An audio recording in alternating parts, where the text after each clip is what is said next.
বাংলাদেশ নিয়ে নভেম্বরের একটি রিপোর্ট প্রত্যাহার করেছেন ব্রিটিশ এমপিরা। কমনওয়েলথের all party parliamentary group APPG গত নভেম্বরে বাংলাদেশ নিয়ে একটি রিপোর্ট প্রকাশ করে। সেই রিপোর্টে ঢাকায় বর্তমান সরকারের সমালোচনা করা হয়। অভিযোগ করা হয় ওই রিপোর্ট সঠিক নয়।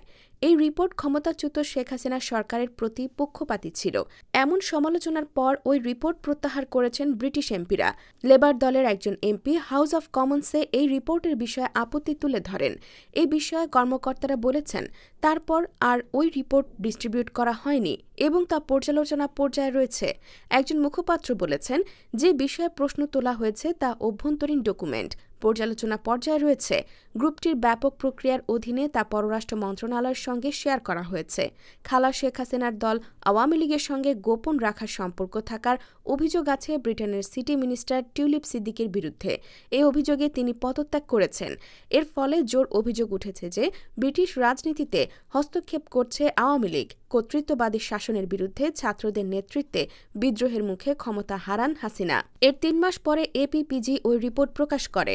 বাংলাদেশের সেই গণ অভ্যুত্থানকে মোকাবেলা করা হয়েছিল নিষ্ঠুরতায়। নিরাপত্তারক্ষীরা দমন পীড়নে ব্যর্থ হয়। এর ফলে প্রায় ১,০০০ মানুষ মারা যান। এপিপিজির রিপোর্টে ধারাবাহিকভাবে শেখ হাসিনার উত্তরসূরি শান্তিতে নোবেল পুরস্কার বিজয়ী ড. মোহাম্মদ ইউনূসের ধারাবাহিক সমালোচনা করা হয়। ওই রিপোর্টে ড.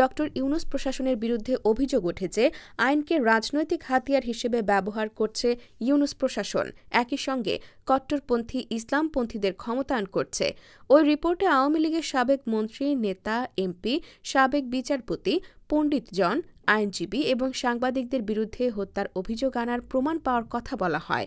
এক্ষেত্রে তারা নয়াদিল্লি ভিত্তিক রাইটস অ্যান্ড রিস্ক অ্যানালাইসিস গ্রুপের কাছ থেকে তথ্য পাওয়ার কথা বলে। কিন্তু এতে হত্যার শিকার মানুষের সংখ্যা খুব কম করে দেখানোর জন্য বিশেষজ্ঞরা ওই রিপোর্টের সমালোচনা করেন। কারণ ওই রিপোর্টে দাবি করা হয়, শেখ হাসিনা দেশ থেকে পালিয়ে যাওয়ার পর বেশিরভাগ হত্যাকাণ্ড ঘটেছে। কিন্তু আগস্টে জাতিসংঘের মানবাধিকার বিষয়ক কমিশন যে রিপোর্ট প্রকাশ করে, ওই রিপোর্ট তার বিপরীত।